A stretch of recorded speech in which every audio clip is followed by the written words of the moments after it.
स्कंद 6 अध्याय 16।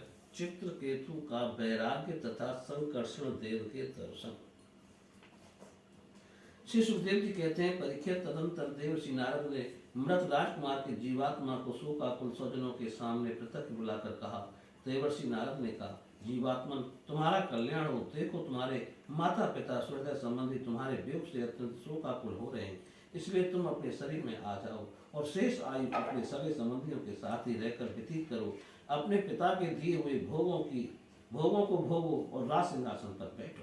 जीवात्मा ने कहा, देवर्षि, मैं अपने कर्मों के अनुसार देवता, मनुष्य, पशु, पक्षी आदि योनियों में न जाने कितने जन्मों से भटक रहा हूँ। उनमें से ये लोग किस जन्म से मेरे माता पिता हुए किस जन्म में मेरे माता पिता हुए।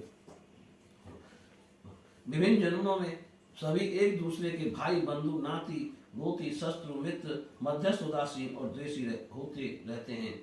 जैसे स्वर्ण आदि क्रय विक्रय की वस्तुएं एक व्यापारी से दूसरे के पास जाती आती रहती हैं, वैसे ही जीव भी भिन्न भिन्न योनियों में उत्पन्न होता रहता है। इस प्रकार विचार करने से पता लगता है, मनुष्यों की अपेक्षा अधिक दिन ठहरने वाले स्वर्ण और पदार्थों का संबंध भी मनुष्यों के साथ स्थायी नहीं, क्षणिक भी होता है। जबकि जिसका जिस वस्तु से संबंध रहता है, तभी तक उसकी उस वस्तु से ममता भी रहती है। जीव नित्य और अहंकार रहित हो, वह गर्भ में आकर जब तक जिस शरीर में रहता है, तभी तक उस शरीर को अपना समझता है। ये जीव नित्य अविनाशी सूक्ष्म जन्मादि रहित सबका आश्रय और स्वयं प्रकाश है। इसमें स्वरूपतः जन्म मृत्यु आदि कुछ भी नहीं है। फिर भी यह ईश्वर रूप होने के कारण अपनी माया के गुणों से ही अपने आप को विश्व के रूप में प्रकट कर देता है। इसका ना तो कोई अत्यंत प्रिय है और ना अप्रिय, ना अपना और पराया, क्योंकि गुण दोष हित अहित करने वाले मित्र शत्रु आदि की भिन्न भिन्न बुद्धि वृत्तियों का अकेला ही साक्षी है। वास्तव में यह अद्वितीय है। यह आत्मा कार्य कारण साक्षी और स्वतंत्र है, इसलिए यह शरीर आदि के गुण दोष अथवा कर्म फल को ग्रहण नहीं करता, सदा उदासीन भाव से स्थित रहता है। श्री सुखदेव जी कहते हैं, वह जीवात्मा इस प्रकार कहकर चला गया। उसके सगे संबंधी उनकी बात सुनकर अत्यंत विस्मित हुए। उनका स्नेह बंधन कट गया और उसके मरने पर शोक भी जाता रहा। इसके बाद जाति वालों ने बालक की मृत्यु को लेकर जाकर तत्कालोचित संस्कार और अर्धदेह क्रियाएं पूर्ण की और इस दुसज्ज शरीर को छोड़ दिया, जिसके कारण शोक, मोह, भय और दुख की प्राप्ति होती है। परीक्षित, जिन रानियों ने बच्चे को विष दिया था, वे बाल हत्या के कारण श्रीहीन हो गई थीं और लज्जा के मारे आंख तक नहीं उठा सकती थीं। उन्होंने अंगिरा ऋषि के उपदेश को याद करके मात्सर्यहीन हो यमुना जी के तट पर ब्राह्मणों के आदेश अनुसार बाल हत्या का प्रायश्चित किया। परीक्षित, इस प्रकार अंगिरा और नारद जी के उपदेश से विवेक बुद्धि जागृत हो जाने के कारण राजा चित्रकेतु घर गृहस्थी के अंधेरे कुएं से उसी प्रकार भाग निकल पड़े जैसे कोई हाथी तालाब के कीचड़ से निकल आए। उन्होंने यमुना जी में वेद पूर्वक स्नान करके तर्पण आदि धार्मिक क्रियाएं की। तदंतर संयतेंद्रिय और मौन होकर उन्होंने देवर्षि नारद और महर्षि अंगिरा के चरणों की वंदना की। भगवान नारद ने कहा, चित्रकेतु जितेंद्रिय भगवत भक्त शरणागत हैं, अतः उन्होंने बहुत प्रसन्न होकर उन्हें इस विद्या का उपदेश दिया। देवर्षि नारद ने योग उपदेश किया। ओंकार स्वरूप भगवान, आप वासुदेव, प्रद्युम्न, अनिरुद्ध और संकर्षण के रूप में क्रमशः चित्त, बुद्धि, मन और अहंकार के अधिष्ठाता हैं। मैं आपके इस चतुर्व्यूह रूप का बार बार नमस्कार पूर्वक ध्यान करता हूँ। आप विशुद्ध विज्ञान स्वरूप हैं। आपकी मूर्ति परमानंदमयी है। आप अपने स्वरूप भूत आनंद में ही मग्न और परम शांत हैं। द्वैत दृष्टि आपको छू तक नहीं सकती। मैं आपको नमस्कार करता हूँ। अपने स्वरूप भूत आनंद की अनुभूति से ही आपने माया जनित राग द्वेष आदि दोषों का तिरस्कार कर रखा है। मैं आपको नमस्कार करता हूँ। आप सबकी समस्त इंद्रियों के प्रेरक परम महान और विराट स्वरूप हैं। मैं आपको नमस्कार करता हूँ। मन सहित वाणी आप तक न पहुंचकर बीच से ही लौट आती है। उसके उपरत हो जाने पर अद्वितीय नाम रूप रहित चेतन मात्र और कार्य कारण से परे की वस्तु रह जाती है। वह हमारी रक्षा करे। यह कार्य कारण रूप जगत जिनसे उत्पन्न होता है, जिनमें स्थित है और जिनमें लीन होता है, तथा जो मिट्टी की वस्तु में व्याप्त मृतिका के समान सब में ओतप्रोत है, उन पर ब्रह्म स्वरूप आपको मैं नमस्कार करता हूँ। यद्यपि आप आकाश के समान बाहर भीतर एक रस व्याप्त हैं, तथापि आपको मन, बुद्धि और ज्ञानेंद्रिय अपनी ज्ञान शक्ति से नहीं जान सकती और प्राण तथा कर्मेंद्रिय अपनी क्रिया रूप शक्ति से स्पर्श भी नहीं कर सकती। मैं आपको नमस्कार करता हूँ। शरीर, इंद्रिय, प्राण, मन और बुद्धि जागृत तथा स्वप्न अवस्थाओं में मैं आपके चेतन न्यास से युक्त होकर भी अपना अपना काम करते हैं तथा सुषुप्त और मूर्छा की अवस्था में आपके चेतन न्यास से युक्त न होने के कारण अपना अपना काम करने में असमर्थ हो जाते हैं। ठीक वैसे ही जैसे लोहा अग्नि से तृप्त होने पर जला सकता है, अन्यथा नहीं। जिसे दृष्टा कहते हैं वह भी आपका ही एक नाम है। जागृत आदि अवस्थाओं में आप उसे स्वीकार कर लेते हैं, वास्तव में आपसे पृथक उनका कोई अस्तित्व नहीं है। ओंकार स्वरूप महाप्रभावशाली माँ विभूतपति भगवान महापुरुष को नमस्कार है। श्रेष्ठ भक्तों का समुदाय अपने कर कमलों की कलियों से आपके युगल चरण कमलों की सेवा में संलग्न रहता है।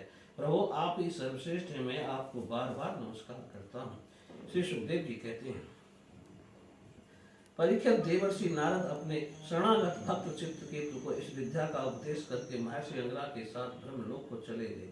राजा चित्रकेतु ने देवर्षि नारद के द्वारा उपदिष्ट विद्या का उनके आज्ञानुसार 7 दिन तक केवल जल पीकर बड़ी एकाग्रता के साथ अनुष्ठान किया। तदनंतर उस विद्या के अनुष्ठान से 7 रात के पश्चात राजा चित्रकेतु को विद्याधरों का अखंड आधिपत्य प्राप्त हुआ। इसके बाद कुछ ही दिनों में इस विद्या के प्रभाव से उनका मन और भी शुद्ध हो गया। अब वे देवाधिदेव भगवान शेष जी के चरणों के समीप पहुंच गए।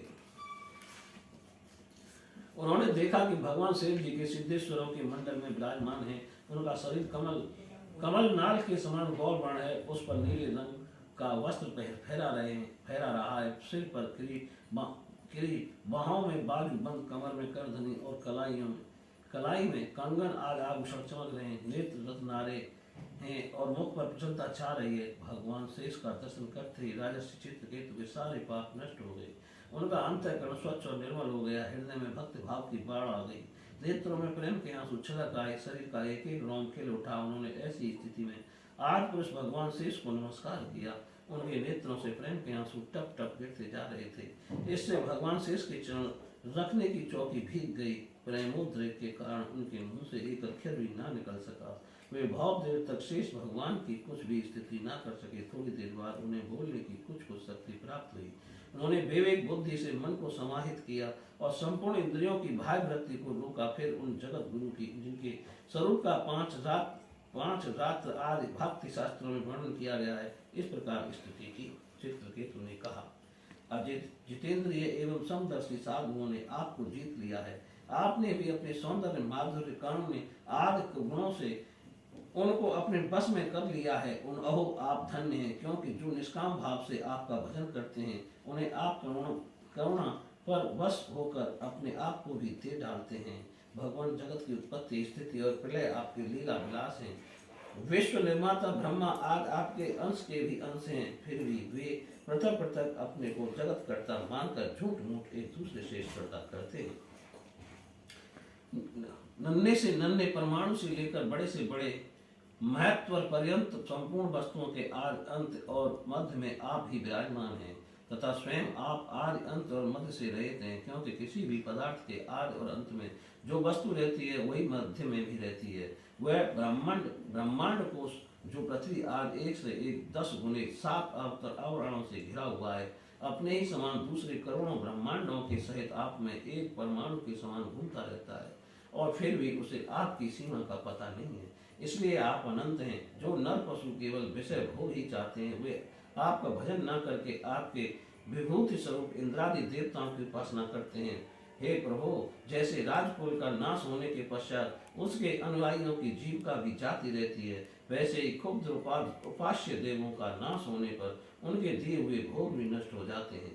परमात्मा आप ज्ञान स्वरूप और निर्गुण हैं, इसलिए आपके प्रति की हुई सकाम भावना भी अन्यान्य कर्मों के समान जन्म मृत्यु रूप फल देने वाली नहीं होती। जैसे भुने हुए बीजों से अंकुर नहीं होते, जीवों के जीव को सुख दुख आदि गंध प्राप्त होते हैं, वे सत्वादि गुणों से ही होते हैं, निर्गुण से नहीं। हे अजित, जिस समय आपने विशुद्ध भगवत धर्म का उपदेश किया था, उसी समय आपने सबको जीत लिया, क्योंकि अपने आप कुछ भी संग्रह परिग्रह न कर रखने वाले किसी भी वस्तु में अहंता ममता न करने वाले आत्माराम संकारि परमर्षि भी परम साम्य और मोक्ष प्राप्त करने के लिए उसी भगवत धर्म का आश्रय लेते हैं।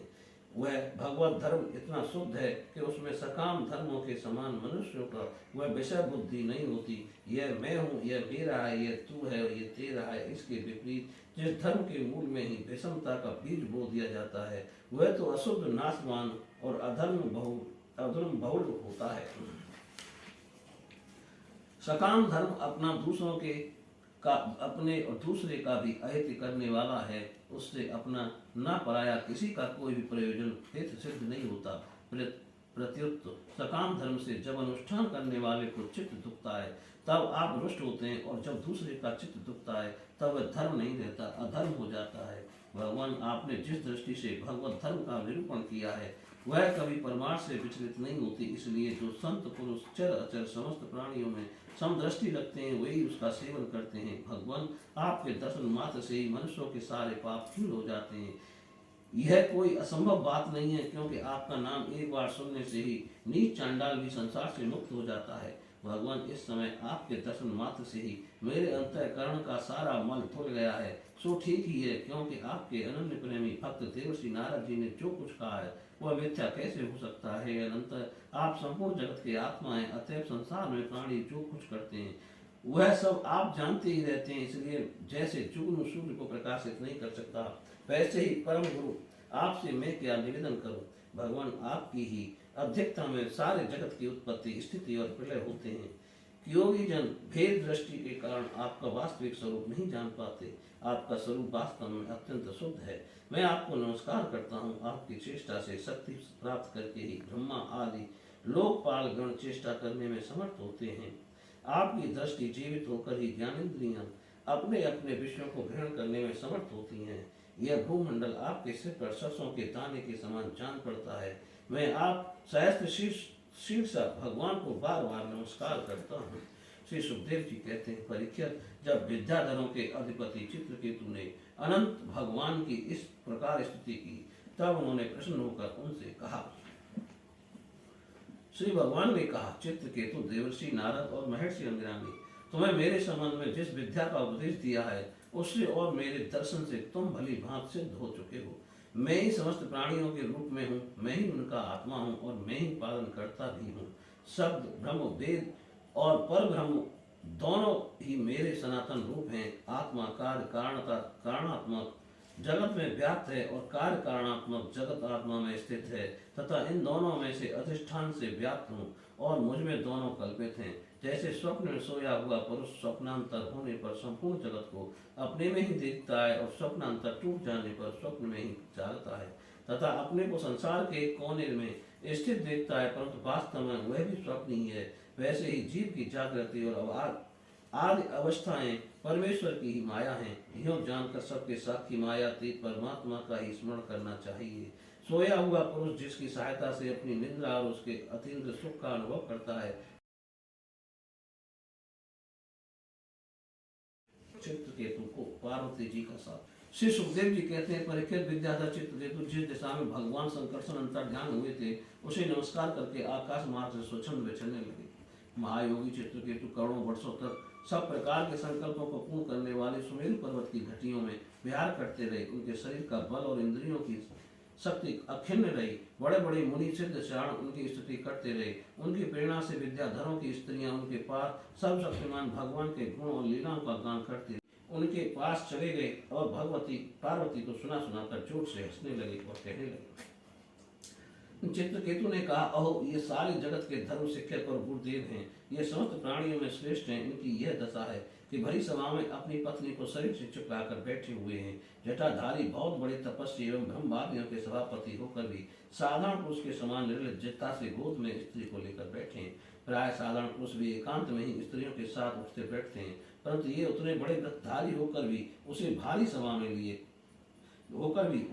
सभा में लिए बैठे हैं। श्री सुखदेव जी कहते हैं, परीक्षित, भगवान शंकर की बुद्धि अगाध है। चित्रकेतु का यह कटाक्ष सुनकर वे हंसने लगे, कुछ भी बोले नहीं। उस सभा में बैठे हुए उनके अनुयायी सदस्य भी चुप रहे। चित्रकेतु को भगवान शंकर का प्रभाव नहीं मालूम था, इसी से उनके लिए बहुत बुरा भला बक रहे थे।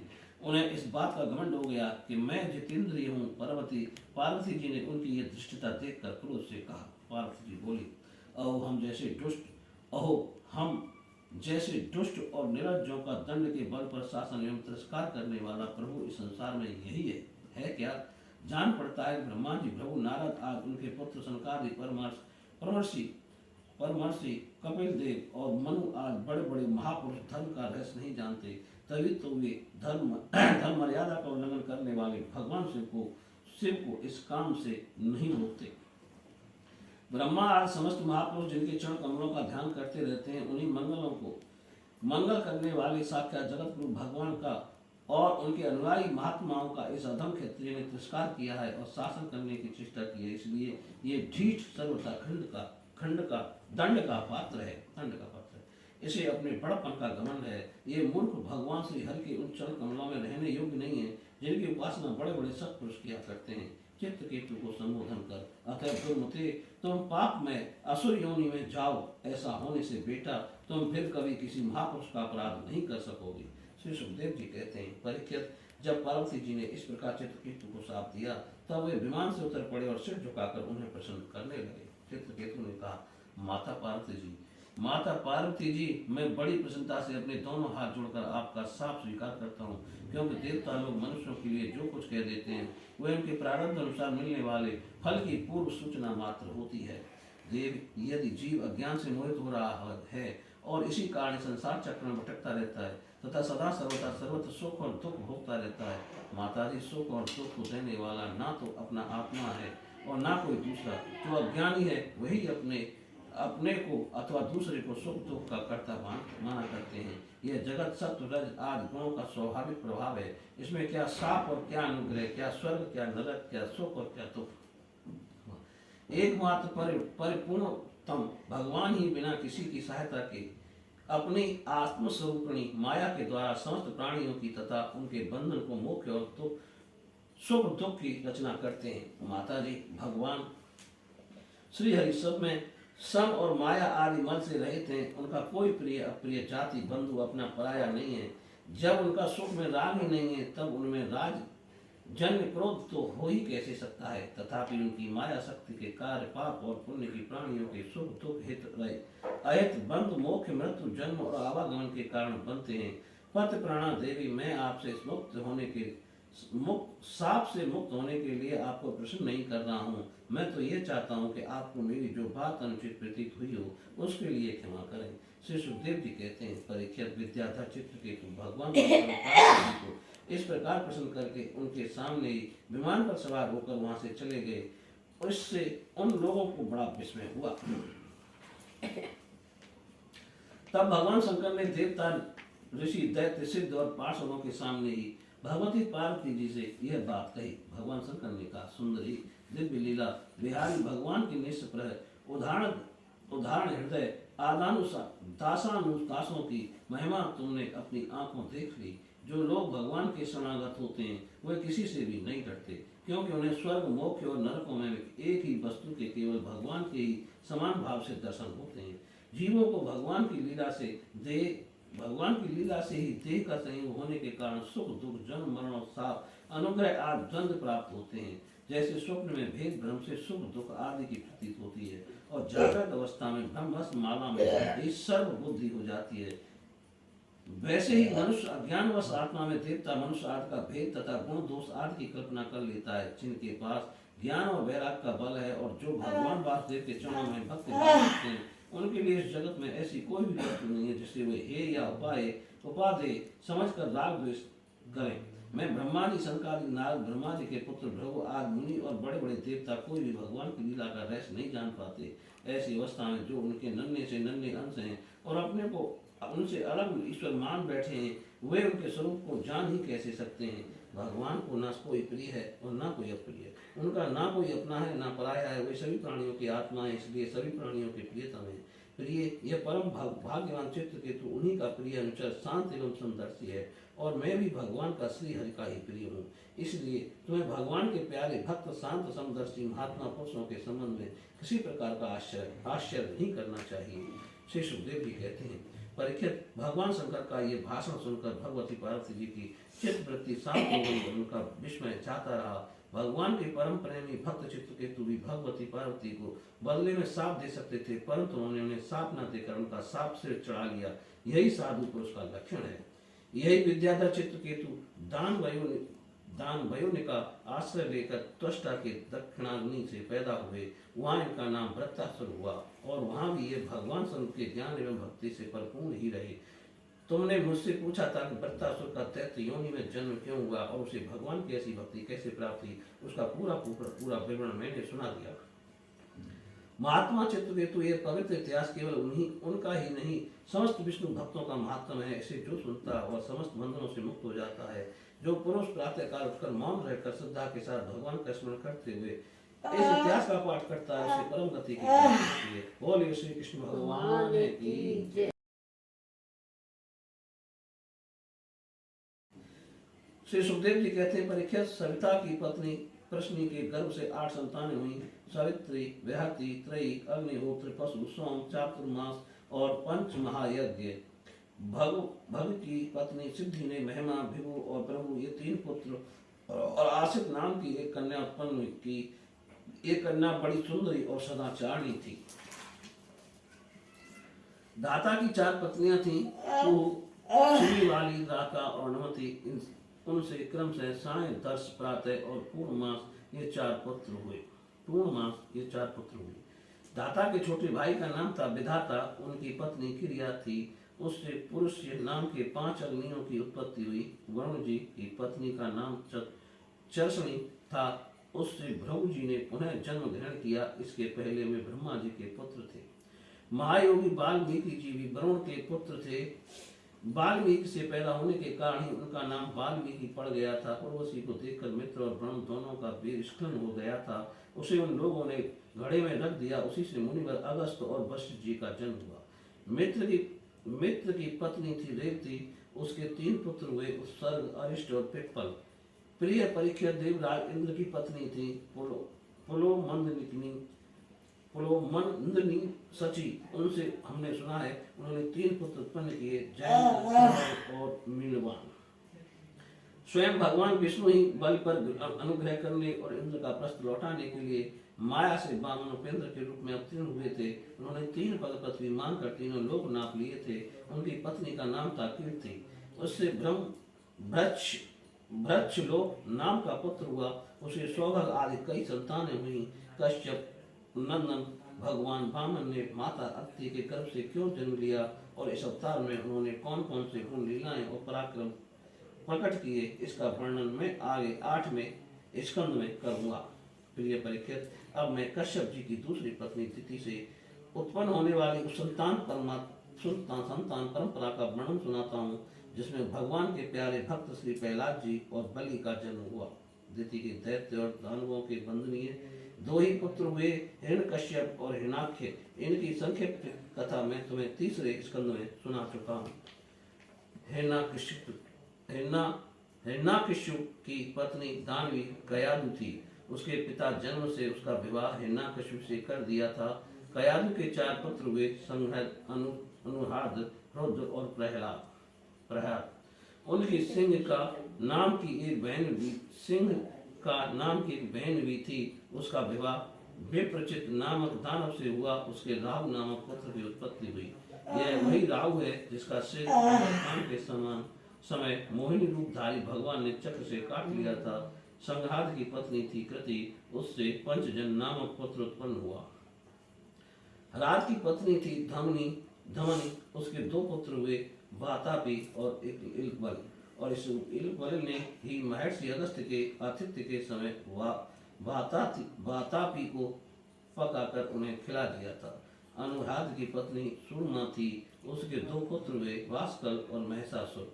प्रहलाद का पुत्र था विरोचन। उसकी पत्नी देवी के गर्भ से दैत्यराज बलि का जन्म हुआ। बलि की पत्नी का नाम था असना। उसके बाण आदि 100 पुत्र हुए।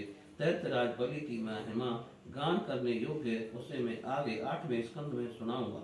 बलि का पुत्र बाणासुर भगवान शंकर की आराधना करके उनके गुणों का मुखिया बन गया। आज भी भगवान शंकर उसके नगर की रक्षा करने के लिए उसके पास ही रहते हैं। दिति के हिरण्यकश्यप और हिरण्याक्ष के अतिरिक्त 49 पुत्र और थे। उन्हें मरुदगण कहते हैं। वे सब ने संतान रहे। देवराज इंद्र ने उन्हें अपने ही समान देवता बना लिया।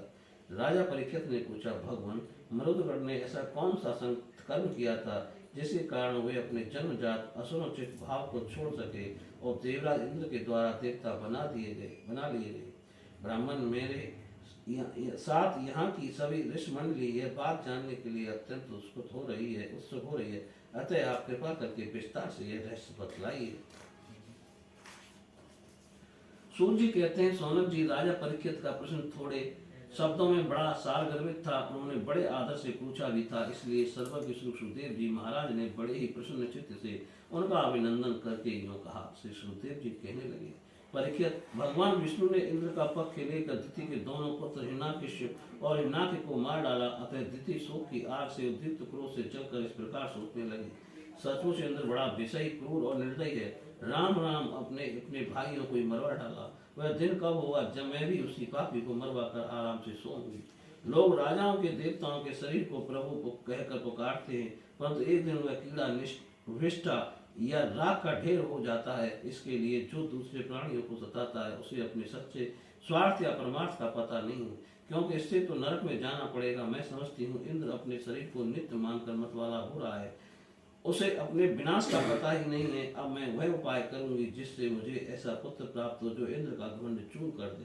दिति ने अपने मन में ऐसा विचार करके सेवा, सुचता, विनय, प्रेम, जितेंद्रता आदि के द्वारा निरंतर अपने पतिदेव कश्यप जी का प्रश्न करने लगी। वह अपने पतिदेव के हृदय का एक एक भाव जानती रहती थी और परम प्रेम भाव, मनोहर मधुर भाषण एवं मुस्कान भरी तिरछी चितवन से उनका मन अपनी ओर आकर्षित करती रहती थी। कश्यप जी महाराज बड़े विद्वान और विचारवान होने पर भी चतुर दिति की सेवा से मोहित हो गए और उन्होंने विवश होकर यह स्वीकार कर लिया कि मैं तुम्हारी इच्छा पूर्ण करूंगा। स्त्रियों के संबंध में यह कोई आश्चर्य की बात नहीं है।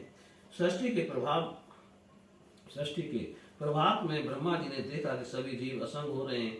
तब उन्होंने अपने आधे शरीर से स्त्रियों की रचना की और स्त्रियों ने पुरुषों की मति अपनी ओर आकर्षित कर ली। हाँ तो भैया, मैं क्या कह रहा था। दिति ने भगवान कश्यप की बड़ी सेवा की, इससे उस पर बहुत ही प्रसन्न हुए। उन्होंने दिति का अभिनंदन करते हुए उसे मुस्कुराकर कहा। कश्यप जी ने कहा, अनिंद सुंदरी प्रिय, मैं तुम पर प्रसन्न हूँ। तुम्हारी जो इच्छा हो मुझसे मांग लो। पति के प्रसन्न हो जाने पर पत्नी के लिए लोक या परलोक में कौन सी अभिष्ट वस्तु दुर्लभ है। शास्त्रों में यह बात स्पष्ट कही है कि पति ही स्त्रियों का परमाद्य इष्ट देव है।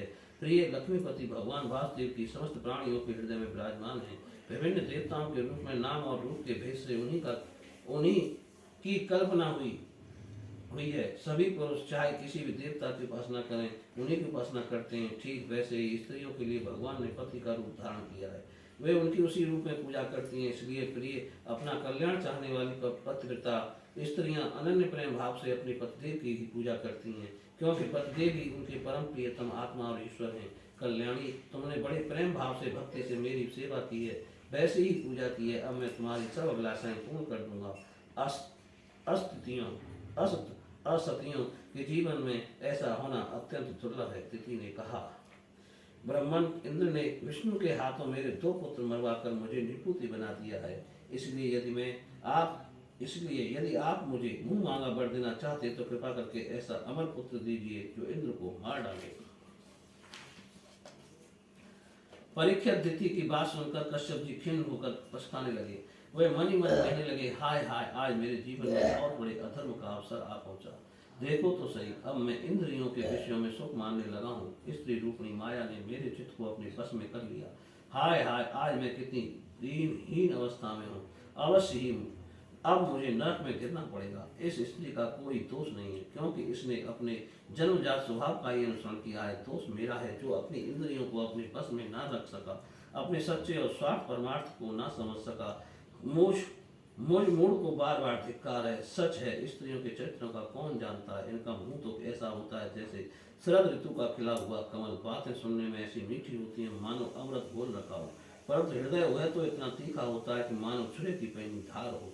इसमें संदेह नहीं कि स्त्रियां अपनी लालसाओं की कठपुतली होती हैं। सच पूछो तो वे किसी से प्यार नहीं करती। स्वार्थवश वे अपने पति, पुत्र और भाई तक को मार डालती हैं अथवा मरवा डालती हैं। अब तो मैं कह चुका हूँ कि मैं जो मांगोगे दूंगा। मेरी बात झूठी नहीं होनी चाहिए, परंतु इंद्र भी पद करने योग्य नहीं है। अच्छा, अब इस विषय में मैं ये युक्ति करता हूँ। प्रिय परीक्षित, सर्वसमर्थ कश्यप जी ने इस प्रकार मन ही मन अपनी भर्त्सना करके दोनों बात बनाने का उपाय सोचा और फिर तनिक रुष्ट होकर दिति से कहा। कश्यप जी बोले, कल्याणी, यदि तुम मेरे बतलाए हुए व्रत का 1 वर्ष तक विधि पूर्वक पालन करोगी तो तुम्हें इंद्र को मारने वाला पुत्र प्राप्त होगा, परंतु यदि किसी प्रकार नियमों में त्रुटि हो गई तो वह देवताओं को मित्र बन जाएगा।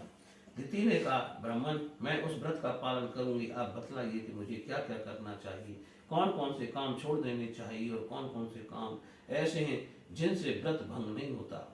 कश्यप जी ने उत्तर दिया, प्रिय, इस व्रत में किसी भी प्राणी को मन, वाणी या क्रिया के द्वारा सताए नहीं, किसी को साप या गाली ना दे, झूठ ना बोले, शरीर के नख और रोए ना काटे और किसी भी अशुभ वस्तु का स्पर्श ना करे, जल में घुसकर स्नान ना करे, क्रोध ना करे, दुर्जनों से बातचीत ना करे, बिना धुला वस्त्र ना पहने और किसी की पहनी हुई माला ना पहने, झूठा ना खाए, भद्रकाली का प्रसाद या मांस युक्त अन्न का भोजन ना करे, शूद्र का लाया हुआ और रज्जु स्वरा का देखा हुआ अन्न भी ना खाए और अंजलि से जलपान ना करे, झूठे मुंह बिना आचमन किए, संध्या के समय बाल खोले हुए, बिना श्रृंगार के वाणी का संयम किए बिना, बिना चहर ओढ़े घर से बाहर ना निकले, चद्दर ओढ़े घर से बाहर ना निकले, बिना पैर धोए अपवित्र अवस्था में, ढीले पांव से उत्तर या पश्चिम सिर करके दूसरे के साथ नग्न अवस्था में तथा सुबह शाम सोना नहीं चाहिए। इस प्रकार इन निषिद्ध कर्मों का त्याग करके सर्वदा पवित्र रहे, धुला वस्त्र धारण करे और सभी सौभाग्य के चिन्हों से सुसज्जित रहे।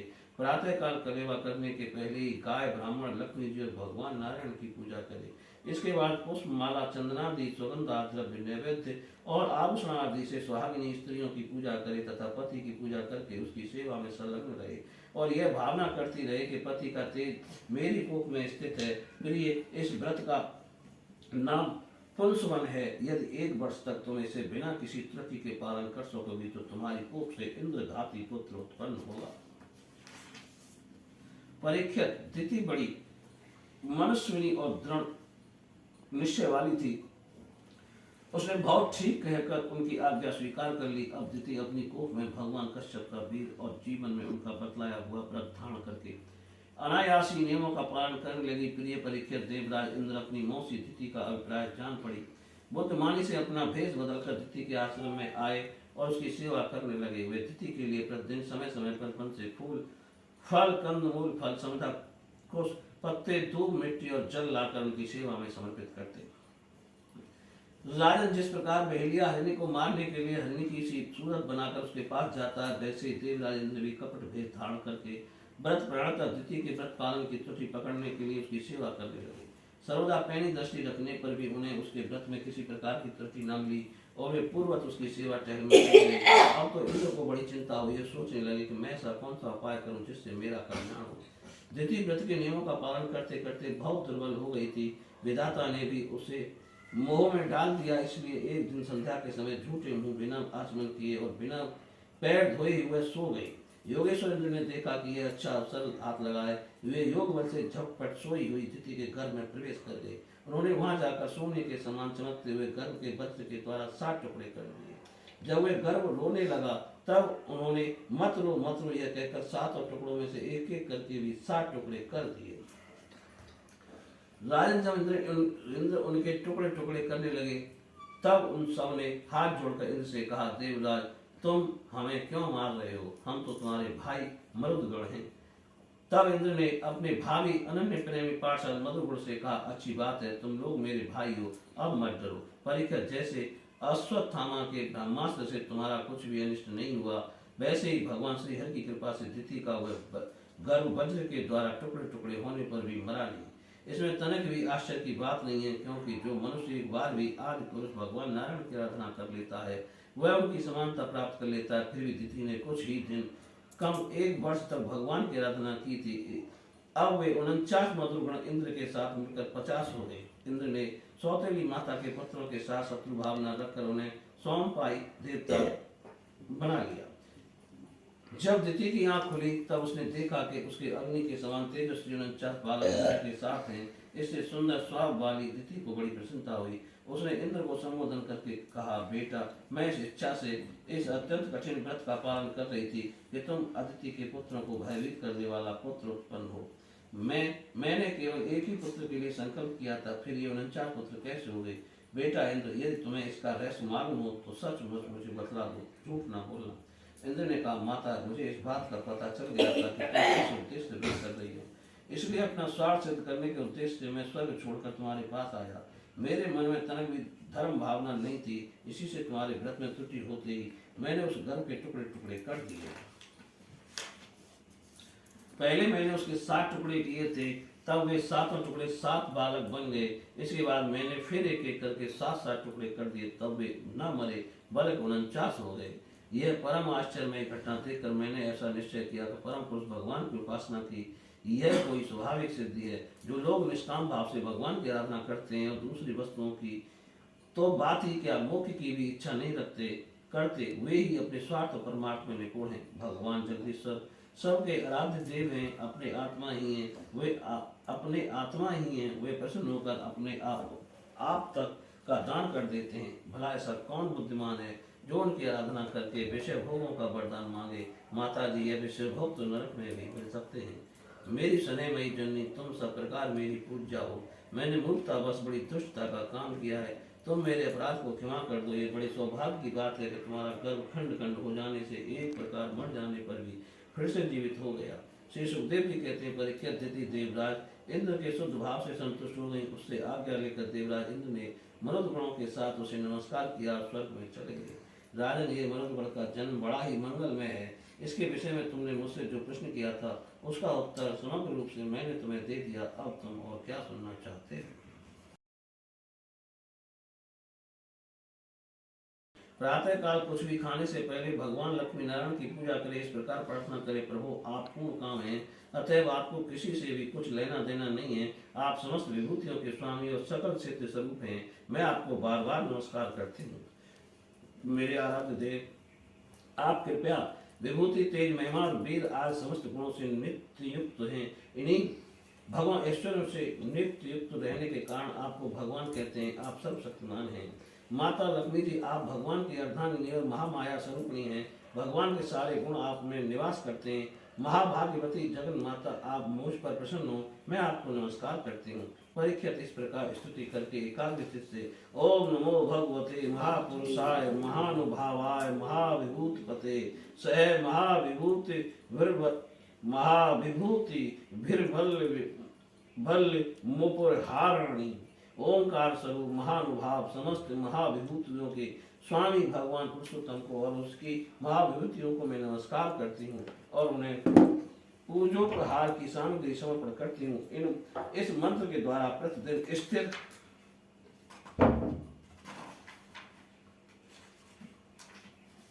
चित्त से विष्णु भगवान का आह्वान, अर्धपाद्य, आचमन, स्नान, वस्त्र, यज्ञोपवीताभूषण, गंध, पुष्प, धूप, दीप और निवेदन करके पूजन करे। जो नैवेद्य बच रहे हैं उससे ओम नमो भगवते महापुरुषाय महापुरुषाय महाविभूतिपते स्वाहा। महान ऐश्वर्य के अधिपति भगवान पुरुषोत्तम को नमस्कार है। मैं उन्हीं के लिए इस भविष्य का हवन कर रही हूँ। यह मंत्र बोलकर अग्नि में 12 आहुतियां दे। परीक्षित, जो सब प्रकार की संपत्तियों को प्राप्त करना चाहता हो उसे चाहिए कि प्रतिदिन भक्ति भाव से भगवान लक्ष्मी नारायण की पूजा करे, क्योंकि वे ही दोनों समस्त अभिलाषाओं को पूर्ण करने वाले एवं श्रेष्ठ वरदानी हैं। इसके बाद भक्ति भाव से भरकर बड़ी नम्रता से भगवान को साष्टांग दंडवत करे। 10 बार पूर्वोक्त मंत्र का जाप करे और फिर इस स्तोत्र का पाठ करे। हे लक्ष्मी नारायण, आप दोनों सर्वव्यापक और संपूर्ण चराचर जगत के अंतिम कारण हैं। आपका और कोई कारण नहीं है। भगवान माता लक्ष्मी जी आपको माया शक्ति है, ये ही स्वयं अव्यक्त व्यक्ति भी इनका पार पाना अत्यंत कठिन है। प्रभु, आप ही इन महामाया के अधीश्वर हैं और आप ही स्वयं परम पुरुष हैं। आप समस्त यज्ञ और यज्ञ ये हैं यज्ञ क्रिया, आप फल के भोक्ता हैं और ये हैं उसको संपन्न करने वाली क्रिया। माता लक्ष्मी जी तीनों गुणों की अव्यक्त हैं और आप उन्हें व्यक्त करने वाले और उनसे भोक्ता हैं। आप समस्त प्राणियों के आत्मा हैं और लक्ष्मी जी शरीर, इंद्रिय और अंतःकरण हैं। आप लक्ष्मी जी नाम एवं रूप हैं और आप नाम रूप दोनों के प्रकाशक तथा आधार हैं। तो वो आपकी कीर्ति पवित्र है। आप दोनों ही त्रिलोकी के वरदानी परमेश्वर हैं। अतः मेरी बड़ी बड़ी आशा अभिलाषाएं आपकी कृपा से पूर्ण हो। परीक्षित, इस प्रकार परम वरदानी भगवान लक्ष्मी नारायण की स्तुति करके वहां से नैवेद्य हटा दे और आचमन करा के पूजा करे। तदंतर भक्ति भाव भरित हृदय से भगवान की स्तुति करे और यज्ञाभिषेक को सूंघकर फिर भगवान की पूजा करे। भगवान की पूजा के बाद अपने पति को साक्षात भगवान समझकर परम प्रेम से उनकी प्रिय वस्तुएं सेवा में उपस्थित करे। पति का भी कर्तव्य है कि वह आंतरिक प्रेम से अपनी पत्नी के प्रिय पदार्थ ला लाकर उसे दे, उसके छोटे बड़े सब प्रकार के काम करता है। परीक्षण पत्नी में से एक भी कोई काम करता है तो उसका फल दोनों को होता है।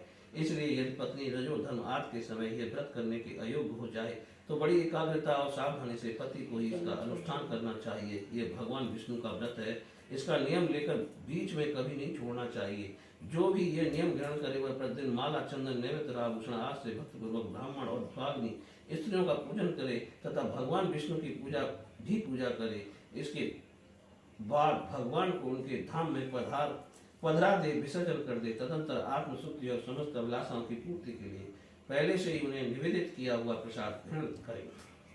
सातवीं स्त्री, इसी विधि से 12 महीने तो पूरे साल भर इस व्रत का आचरण करके मार्गशीर्ष की अमावस्या को उद्धापन संबंधी उपवास और पूजन आदि करे। उस दिन प्रातःकाल स्नान करके पूर्ववत विष्णु भगवान का पूजन करे और उसका पति पाक यज्ञ की विधि से घृत मिश्रित खीर की अग्नि में 12 आहुति दे। इसके बाद जब ब्राह्मण प्रसन्न होकर उसे आशीर्वाद दें तो बड़े आदर से सिर झुकाकर उन्हें स्वीकार करे, भक्ति भाव से माथा टेक कर उनके चरणों में प्रणाम करे और उनकी आज्ञा लेकर भोजन करे।